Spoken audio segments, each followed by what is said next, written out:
Merci à vous. Donc, comme annoncé, je suis le docteur Thomas Carfand, je suis anesthésiste réanimateur au CHU de Poitiers et je travaille dans l'unité d'anesthésie de réanimation de cardio-thoracique et vasculaire. Pas de conflit d'intérêt pour cette présentation. Donc, on parlait dans le titre d'un kit de survie parce que souvent, les arythmies en soins critiques, c'est une source de stress parce qu'on ne maîtrise pas très bien, parce que le CG, lorsqu'on est interne et a fortiori jeune chef, c'est un peu loin, on se dit si on ne comprend pas, ça va mal se passer pour le patient. Et donc, c'est le contour d'un problème qui, en fin de compte, n'est pas si compliqué que ça à partir du moment où on déploie un raisonnement assez simple sans être simpliste. Alors, tout d'abord, de quoi on parle? En termes d'épidémiologie, il n'y a pas beaucoup de données, en fin de compte, et donc je me base sur cette étude qui est française, multicentrique, qui date un peu maintenant, parce qu'elle est de 2008, qui regroupait 26 centres européens, dont la moitié était français, avec des patients globalement de soins critiques réa polyvalentes. Ce qui apparaît, c'est que, en fin de compte, 12% des patients qui étaient rentrés, c'était une étude longitudinale sur un mois, avaient présenté une arythmie cardiaque, avec une répartition de 10% de tachycardie et 2% de bradycardie. Alors, une fois qu'on a dit ça, est-ce que le fait de rencontrer cet événement, c'est-à-dire une arythmie, est un sujet? Oui, puisque lorsque les patients présentent une arythmie en soins critiques, que ce soit une bradycardie ou une tachycardie, ça va augmenter largement leur morbimortalité. Le nombre d'événements neurovasculaires avec deux mécanismes assez évidents. Le premier, c'est du bas débit. Et lorsque nous sommes devant des phénomènes rythmiques type fibrillation atriale, des phénomènes emboliques. Enfin, alors que c'est le substrat, on va avoir aussi des conséquences cardiovasculaires avec, en fin de compte, un cercle vicieux sur des épisodes d'insuffisance cardiaque et de déchéance cardiaque via des phénomènes souvent ischémiques. Enfin, et ça ne faut pas le négliger, nous sommes à l'ère où nous raisonnons la réanimation comme une trajectoire de patient. Et donc, pour certaines pathologies rythmiques, notamment la fibrillation atriale, c'est pareil en périopératoire. Attention, c'est l'entrée potentiellement dans une maladie rythmique, soit parce qu'on vient de détecter un problème pour lequel le patient n'avait pas de connaissance, soit parce qu'en fin de compte, on rentre dans la maladie à l'occasion de l'agression du soin critique. Et donc, pour illustrer ça, 18% des patients qui ont une fibrillation atriale en soins critiques vont garder récidiver de la fibrillation dans l'année qui suit. Et enfin, ça semble assez évident, c'est un surcoût, puisque, alors ça, c'est des données qui sont uniquement sur la fibrillation atriale, ça augmente le coût de prise en charge d'à peu près 30%. Donc oui, ça n'est pas un petit événement. Alors à qui on a affaire? En fin de compte, dans le détail. Déjà en termes de patients, dans les situations à risque d'arythmie, on va avoir, c'est assez intuitif, les patients qui ont une pathologie cardiaque. Une agression soit directe, type contusion, ischémie coronarienne, myocardite, mais aussi les atteintes du péricarde lui-même avec les tamponnettes cardiaques. Les stimulations directes, donc ça, le cathétérisme cardiaque, c'est cathétérisme pardon, en cave sup, c'est pour soit administrer des médicaments aux patients, soit pour les monitorer. C'est un peu nos gammes de soins critiques. C'est les premières choses qu'on apprend lorsqu'on est interne. Et en fait, en cave sup, avec la technique de Seldinger et les guides, on peut déclencher des troubles du rythme cardiaque, même des arythmies, parce qu'il y aura des bradycardies, ce n'est pas que de l'hyperextabilité. Les atteintes pulmonaires, par le biais des conséquences que ça va avoir, l'hypoxémie, l'hypercapnie, des atteintes directes du parenchyme sur la traumatologie, ou là aussi des épanchements pleuraux, qu'ils soient liquidiens ou gazeux, peuvent favoriser les arythmies. Les atteintes métaboliques, avec en premier lieu, ça on sait tous, les dyscaliémies, les dyscalcémies, mais aussi les acidémies importantes. L'hypothermie.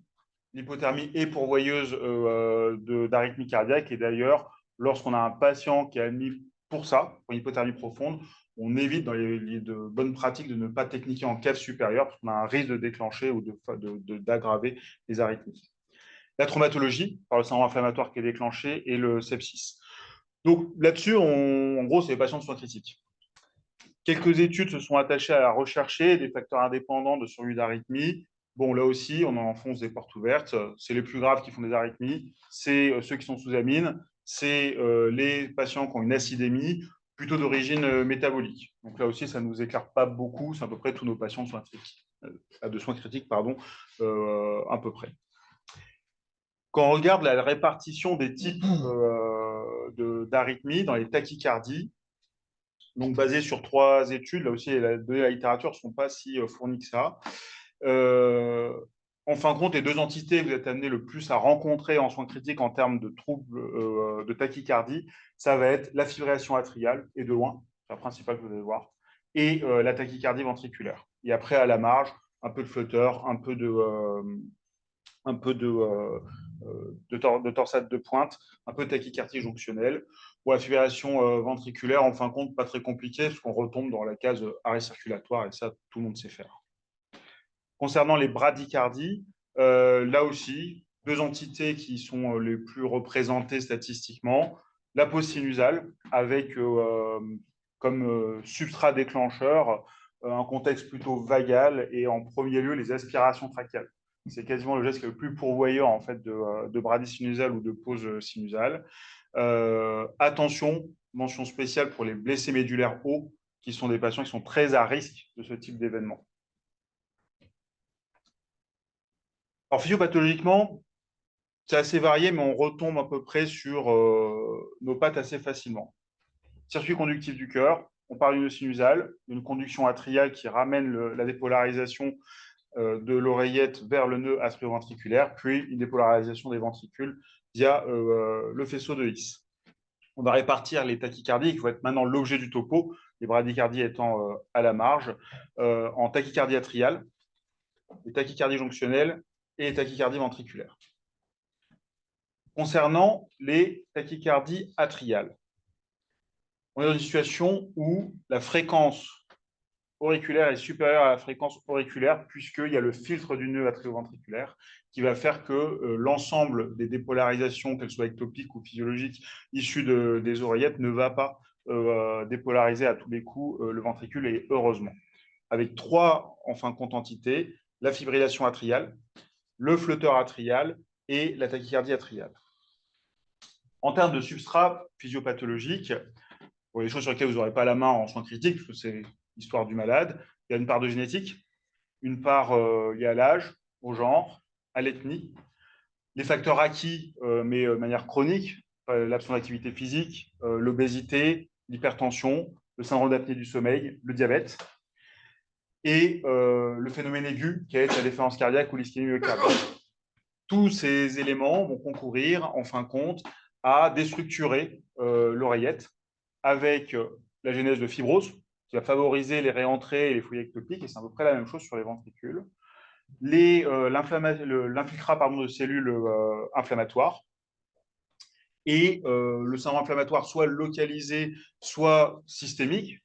C'est pour ça que le patient en sepsis, il va faire plus de fibrillation atriale, par exemple, va entraîner le déclenchement de ces trous d'urite supraventriculaires, avec en premier lieu la fibrillation atriale, qui vont se compliquer, ça vous le savez tous, par des phénomènes emboliques, avec l'action vasculaire cérébrale, de l'insuffisance cardiaque, de l'infarctus, de la démence. Alors ça, on ne voit pas en soins critiques, mais dans le déclin cognitif, la fibrillation atriale est un élément de déclin cognitif, même si elle est équilibrée, ce qui milite pour faire des ablations de ces pathologies, et les phénomènes type thrombose veineuse profonde et embolie.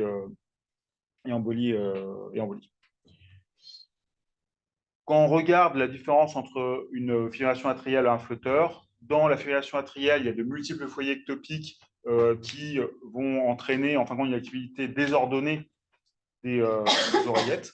Et donc, cette activité désordonnée va conduire, plus ou moins filtrée par le nœud AV, ce qui va donner la variation du RR dont on va parler dans quelques instants. Dans le flotteur, c'est un peu plus organisé. Et donc, classiquement, vous avez une dépolarisation cyclique de des oreillettes qui se fait à 300 par minute, avec un EAV qui va bloquer une fois sur 2. C'est pour ça que, classiquement, on a un flotteur 1 sur 2, avec un rythme qui est régulier à 150 battements par minute. Les conséquences, en fin de compte, d'une fibrillation atriale d'un point de vue hémodynamique, c'est que vous avez un espace RR qui va être fluctuant dans sa durée. Et donc, vous avez de facto une dysfonction diastolique. parce que vous avez la perte de la systole auriculaire, ce qui fait perdre en général entre 20 et 30% du remplissage ventriculaire. Et en plus, cette variation du temps de diastole, qui, je vous le rappelle, est le temps qui varie dans le cycle cardiaque, la systole a toujours la même durée, va faire que le cœur va se remplir plus ou moins. Le cœur se remplissant plus ou moins bien, en fait, on va avoir une augmentation des pressions en amont, une diminution de la fraction d'éjection, du volume d'éjection et donc du débit cardiaque. Des fois, il y a un entre-deux qui se fait entre la fréquence qui est élevée et le volume d'éjection systolique qui est abaissé, mais néanmoins, on va avoir une défaillance cardiaque souvent qui est associée. Et donc, on va avoir une augmentation des pressions en amont des cavités cardiaques, que ce soit à droite ou à gauche, une perte de la pulsatilité, ça c'est important dans un système circulatoire qui est basé sur la restitution d'énergie, et un vieillissement, donc ça, c'est pas dans notre giron aigu du soin critique, mais un vieillissement en fin de compte du système artériel avec un développement d'athérosclérose et de thrombose. Donc ça ressemble à ça vous avez tous vu, donc QRS fin, un rythme irrégulier et une ligne isoélectrique qui trémule pour lequel on n'arrive pas à décerner d'activité coordonnée. Sur le flotteur, on a là aussi des QRS fins, mais par contre, on est sur une activité qui est classiquement régulière, plutôt rapide, sur un 1 sur 2, qui est l'entité que vous rencontrez le plus souvent, c'est-à-dire autour de 150 battements par minute. Et cette fois, la ligne isoélectrique, en fait, la ligne isoélectrique, oui, ne revient jamais à zéro, et on a un aspect en toit d'usine que vous connaissez bien. La tachyardie atriale, en fait, il peut y avoir des foyers de dépolarisation atriale qui ne sont pas ceux physiologiques du patient. Après, ça, c'est un peu plus fin à analyser et souvent, on prend ça pour la tachyardie sinusale. Ça, c'est plutôt les collègues de rythmologie qui vont vous dire, bah, attends, là, je ne suis pas devant une tachyardie sinusale conventionnelle. Les tachycardies jonctionnelles. Alors, les tachycardies jonctionnelles, en fait, c'est une situation où le rythme de l'oreillette va être exactement le même que le rythme du ventricule, avec globalement deux voies de réentrée, soit intranodale, soit, en parlant du nœud atrioventriculaire, soit en utilisant une voie accessoire qu'on appelle un faisceau de Kent, dont la localisation peut être variable, mais ce n'est pas l'objet du topo. Donc vous allez avoir, grosso modo, deux entités, soit en fin de compte une dépolarisation qui vient du nœud AV et qui va dépolariser d'une part l'oreillette, d'autre part les ventricules, soit une dépolarisation du nœud AV qui va partir au niveau des ventricules, recirculer via le Kent vers les oreillettes, ou l'inverse, c'est-à-dire dépolariser les oreillettes et dépolariser via le faisceau accessoire vos ventricules, ce qui a donné des aspects un peu variés des QRS, avec soit une onde P qui va être retardée, c'est-à-dire qu'elle va survenir après le QRS, et dont après la classification va dépendre de l'aspect ECG. Quand c'est QRS un peu large, on est plutôt sur du faisceau accessoire antidromique, une situation qui est rare parce que c'est moins de 4% des cas.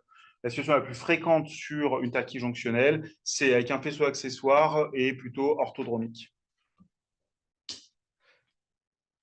Lorsqu'on est face à cette tachycardie, est-ce qu'on est devant une rentrée intranodale ou une voie accessoire? Là, sur l'aspect, on a une onde P, si vous faites attention, qui est après le QRS, et les QRS qui sont fins. Donc, on est plutôt sur une voie accessoire, orthodromique, donc situation la plus classique que vous allez rencontrer. Et on va revenir dessus. On fait un test à l'adénosine, et on retrouve une situation sinusale, avec, si vous faites attention, et on le voit bien dans la dérivation V4, une préexcitabilité, espèce d'empattement du QRS, qui correspond au signe électrique, en fin de compte, de votre voie accessoire. Concernant les tachycardies ventriculaires, là, pour le coup, les ventricules vivent pour eux-mêmes, indépendamment des oreillettes. Et donc, souvent, on est sur des rythmes rapides qui nous posent, qui est le sujet, avec la tachycardie ventriculaire que vous connaissez, la torsade de pointe et la fibrillation ventriculaire. On ne parlerait pas, puisque la fibrillation ventriculaire vous renvoie à la prise en charge de l'arrêt circulatoire. Alors, sur les troubles ventriculaires graves, globalement, ça combine les anomalies structurelles, soit post-ischémiques, soit sur les cicatrices qui ne sont pas liées à l'ischémie, par exemple sur une myocardite, donc là sur la cicatrice, soit sur les phénomènes aigus, c'est-à-dire dans les suites d'un infarctus ou lors de la constitution d'un infarctus, on peut aussi avoir la genèse de ces troubles du rythme ventriculaire.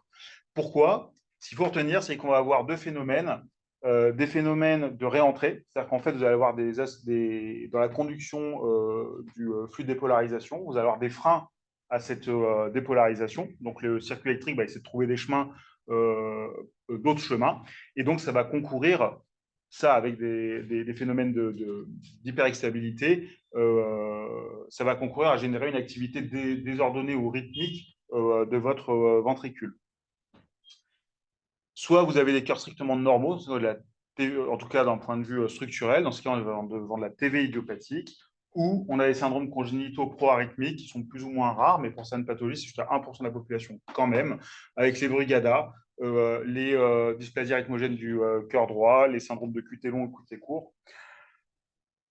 Souvent, c'est l'histoire familiale. Je ne vais pas les détailler parce que ça peut faire l'objet d'un topo à part entière. Ce qu'il faut retenir, c'est que souvent, il y a un substrat soit génétique, soit de l'histoire du médical cardiaque du patient, et que ces crises, on va le voir, surviennent dans des contextes souvent d'hypertonie sympathique. C'est pour ça que en soins critiques, c'est un moment qui est propice, soit de par les médicaments qu'on utilise, soit de par l'agression du patient. Mais certaines surviennent dans un contexte de situation parasympathique. Dans l'aspect, il va y avoir de la TV monomorphe, qui est la situation assez fréquente de rencontrer, mais il faut avoir de la tachycardie ventriculaire polymorphe. On va voir à quoi ça ressemble.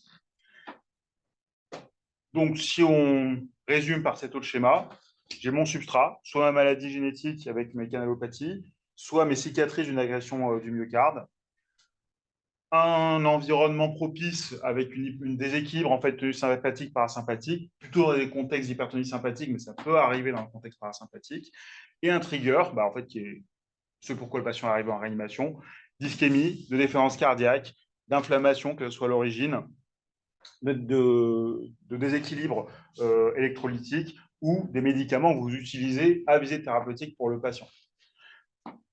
Ça va entraîner du coup ce phénomène de réentrée d'hyperexstabilité avec de la tachycardie ventriculaire. Et si ça persiste ou ça récidive, on rentre dans l'orage rythmique dont on va reparler. Alors, à quoi ça ressemble à ça? Donc, en haut, sur le panel 1, vous avez de la tachycardie monomorphe.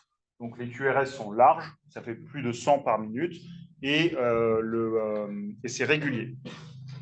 Après, en dessous du milieu, vous avez la tachycardie polymorphe, où cette fois les QRS n'ont pas la même tête. Comme vous voyez, on a l'impression que l'axe tourne. C'est assez difficile à différencier d'une torsade de pointe de prime abord.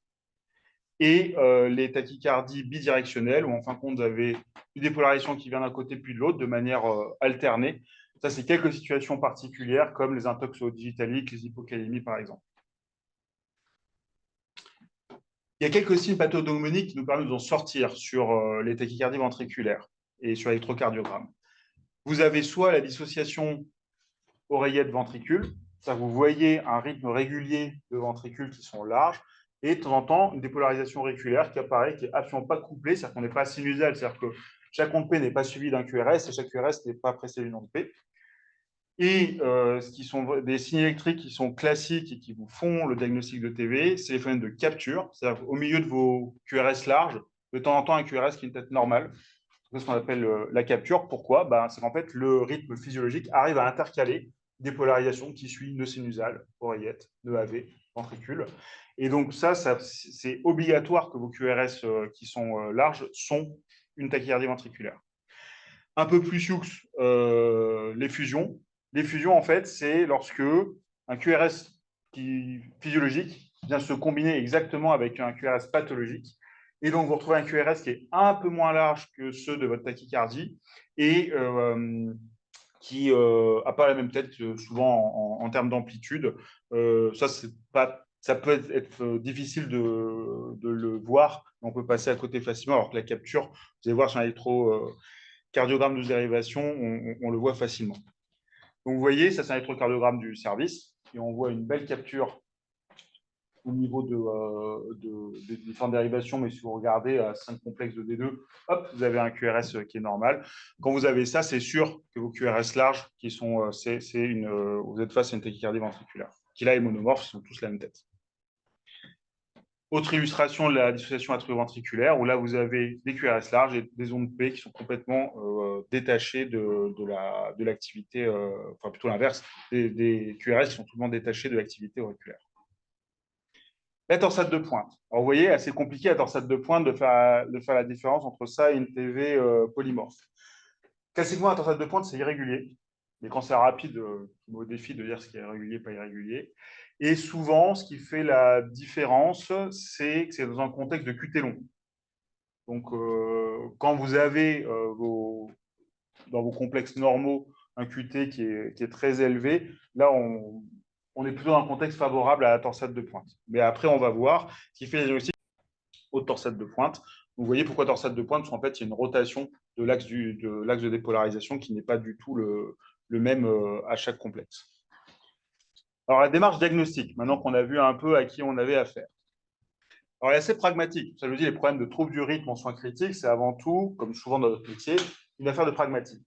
J'ai mon arythmie. La première question, c'est est-ce que mon patient est stable ou pas stable? S'il est instable, c'est-à-dire s'il est hypotendu, s'il a des signes d'hypoperfusion, s'il passe en OAP, s'il n'était pas sédaté, s'il commence à les troubles de la vigilance, la première chose à faire, c'est le cardioversé. C'est-à-dire que là, on n'est pas au temps du diagnostic, on est au temps de sauver la vie du patient. Et donc, pour la cardioversion électrique, on synchronise, ça c'est une erreur qui peut être faite, on synchronise le défibrillateur au rythme du patient. Donc, il y a un petit bouton qui s'appelle synchronisation. Sinon, vous risquez de faire dégrader vos troubles du rythme ventriculaire ou supraventriculaire en fibrillation atriale. Fibrillation ventriculaire, pardon. Dans ce cas, vous tombez dans la case de l'arrêt cardiaque. L'avantage, c'est qu'au moins, là, vous savez quoi faire. Et donc, pour ce faire, s'il n'est pas déjà sédaté, la bonne idée, c'est quand même le sédater. Ce n'est pas très sympa. Et donc, on le sédate avec quoi dans ces circonstances? En fait, 3 drogues d'induction dans la littérature, propofol, étomidate, midazolam, qui avaient été un peu comparés dans cette revue canadienne assez récemment. J'ai compilé différentes études qui sont assez pauvres sur le sujet, avec des doses variables, des protocoles variables. Il y en a qui rajoutent du fentanyl à petite dose en plus de leur protocole d'induction. Comme chaque outil qu'on a en anesthésie-réanimation, il y a des avantages et des inconvénients.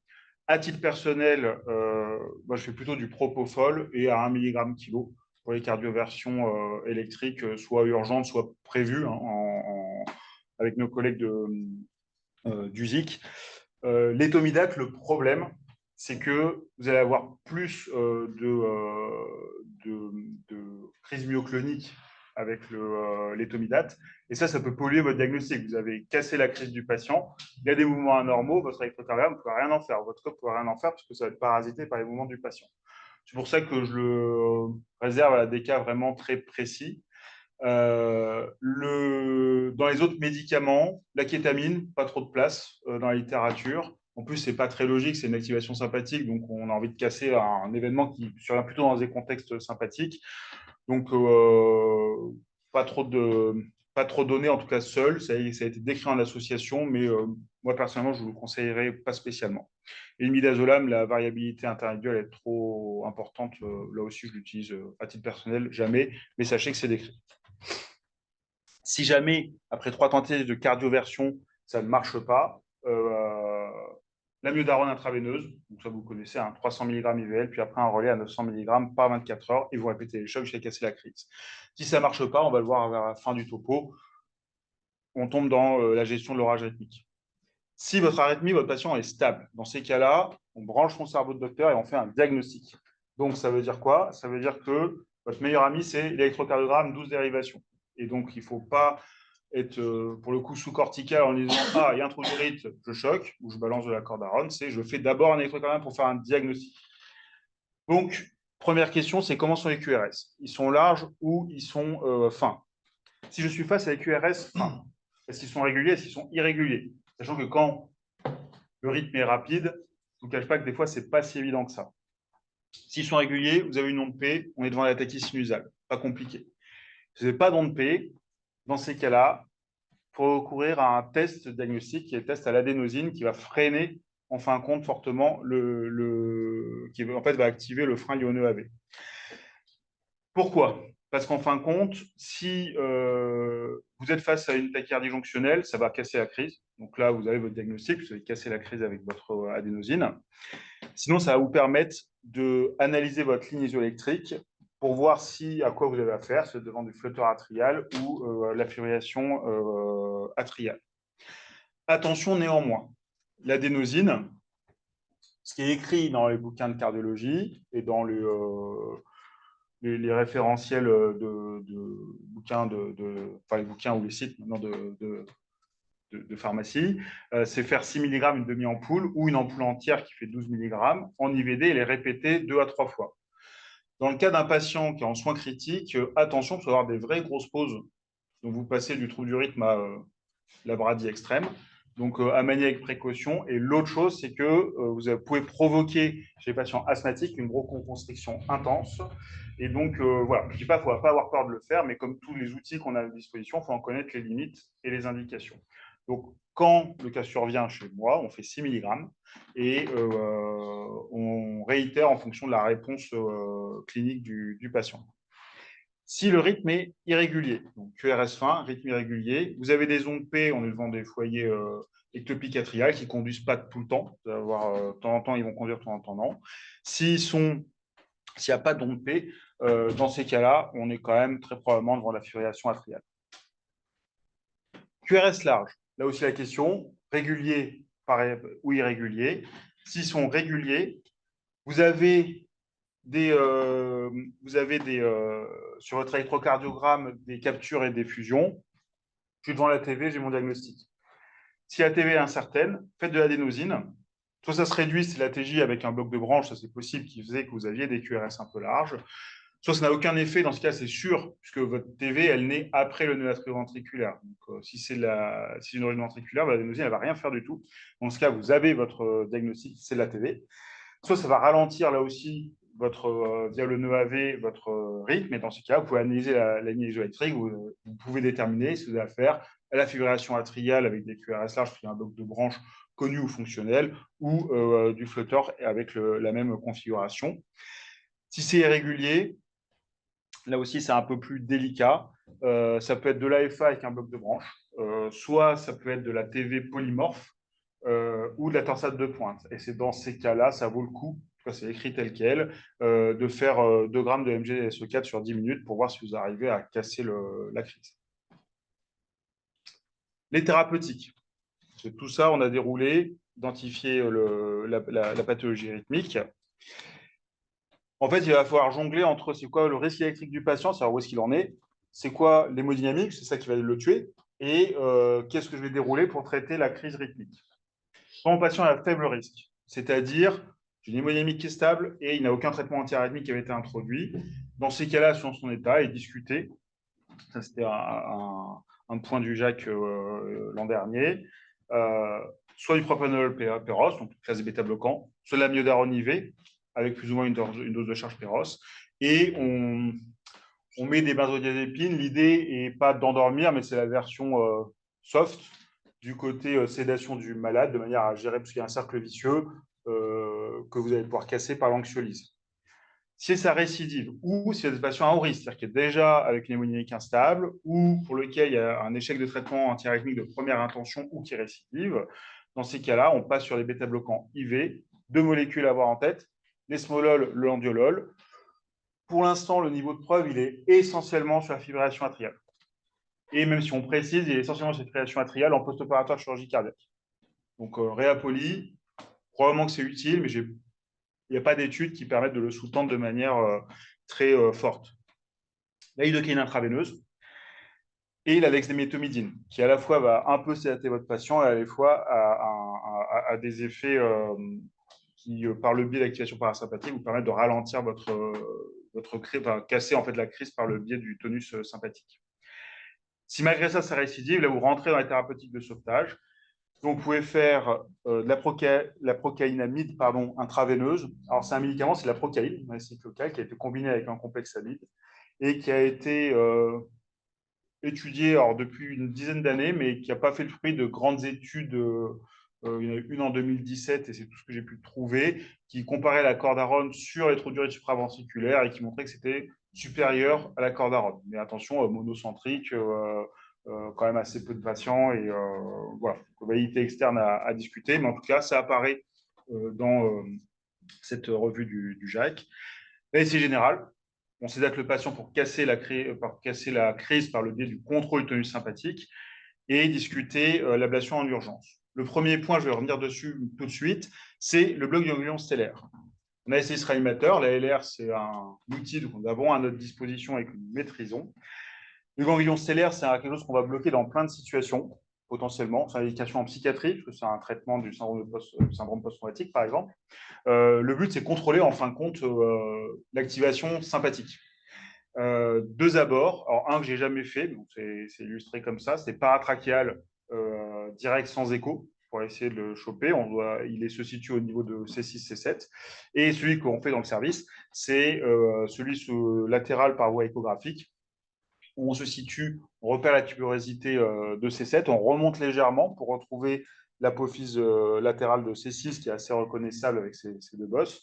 Et sous la carotide, vous allez avoir l'utilisation de votre ganglion stellaire qui est juste à côté juste à côté d'un muscle assez reconnaissable, qui est un peu hypoécogène. Là, il y a plein de descriptions de molécules utilisées. Ça peut être de la lidocaïne, ça peut être de la ropivacaïne, ça peut être de la bupivacaïne, qui sont les premières descriptions. Il y en a qui mettent des cathéters. Ce n'est pas très bien codifié. La seule étude d'ampleur sur le sujet, c'est une étude observationnelle dont c'est la référence, qui avait recueilli à peu près 180 procédures en multicentrique. Et les équipes avaient plein de recettes différentes. Nous, on fait assez facilement un test à la lidocaïne pour voir si ça casse la crise lorsque c'est nécessaire. Et après, on fait de la repie de milligrammes par millilitre. C'est à peu près 10 millilitres l'injection. Sur patient sédaté, c'est pas mal, mais en général, dans l'algorithme, vous êtes déjà à ce stade-là. C'est arrivé qu'on le fasse en cardiologie pour des patients un peu en palliatif, c'est-à-dire qu'on n'a pas trop de solutions à leur proposer parce qu'un peu comorbide ou un peu très âgé. Et ça, voilà, la dilatation de l'injection de la SCIC locale peut être un petit peu douloureuse pour le patient. L'ablation en urgence, donc quand vous êtes dans la situation où vous avez un orage rythmique que vous n'arrivez pas à casser et que dans lequel vous êtes dans la peine, c'est discuter avec vos rythmologues préférés pour discuter d'aller ablater la TV, le foyer de TV en urgence. Et après, les patients, on raisonne toujours sur les trajectoires. Vous êtes dans votre fenêtre de soins critiques, mais qu'est-ce qui devient, qu'est-ce qu'on en fait, comment on raisonne derrière. Et donc, doit se poser la question, si on est devant une cardiopathie évoluée qui conduit à ces troubles du rythme qui sont réfractaires, à l'ablation, ça n'a pas été déjà décidé, éventuellement la transplantation ou le LVAD si on est dans cette logique-là, et si le patient ne peut pas rentrer dans cette case parce qu'il est trop âgé, par exemple, ou trop comorbide, de rentrer dans une logique palliative. En parallèle de tout ça, deux points importants. Le premier, c'est le support hémodynamique qu'on mettait en regard. C'est-à-dire qu'on déroule de la réanimation. Donc, même si c'est quelque chose qui peut favoriser les troubles du rythme, on met les patients sous la mine, on restaure une hémodynamique, parce que le principal situation que vous aurez rencontré, ça va être une cardiopathie ischémique. Et donc, du bas débit coronarien va aggraver, en fin de compte, la situation. Donc, maintenir l'hémodynamique. Dans cette revue, il parle du ballon de contre-pulsion. Alors, même si c'est controversé, évidemment, le choc cardiogénique, il y a l'étude IAPB Choc 2 qui avait un peu enterré le game dans cette indication-là, à part quelques populations de patients. Néanmoins, ça apparaît encore dans l'algorithme.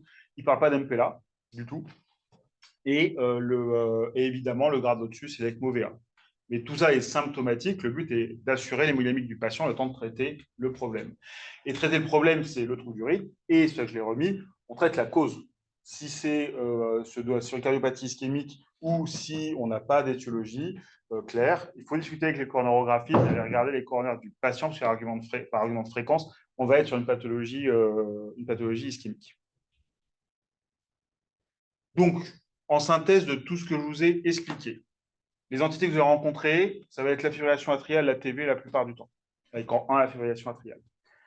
L'hémodynamique est prioritaire si le patient n'est pas stabilisé. C'est-à-dire que vous pouvez faire 50 ECG, si vous constatez qu'une personne a systolie et qu'il est mort, vous aurez un diagnostic, mais vous n'aurez pas soigné malade. Le CG de 12 dérivations, c'est votre meilleur ami. Il faut faire un diagnostic, on fait de la médecine. Pensez au test à l'adénosine. Améliorez avec précaution, mais ça ne doit pas vous faire peur. L'amiodarone, ça reste le traitement de première intention à prodiguer chez les patients. Discuter des bêta-bloquants intraveineux de cours durée d'action et délai d'action. Et on implique du cognitif, c'est-à-dire la Heart Team autour de ça, puisqu'on doit penser au coup d'après, des rythmologues pour un traitement par ablation, des coronographistes pour discuter de l'étiologie. Et encore une fois, souvent, c'est des problématiques ischémiques. Et si vous n'êtes pas vous-même un centre implantateur d'ECMO, vous avez vu dans l'algorithme, ça ne va pas. Il faut, sur le patient, on peut aller jusque-là. Et dans ces cas-là, n'attendez pas dans une catastrophe, dans une réa qui ne dispose pas de ce type de technique pour appeler un ECMO Center pour transférer le patient dans cette optique ou appeler l'UMAC si vous êtes dans les soucis. Voilà ce que j'avais à vous raconter aujourd'hui. Merci pour votre attention et puis pour répondre à vos questions.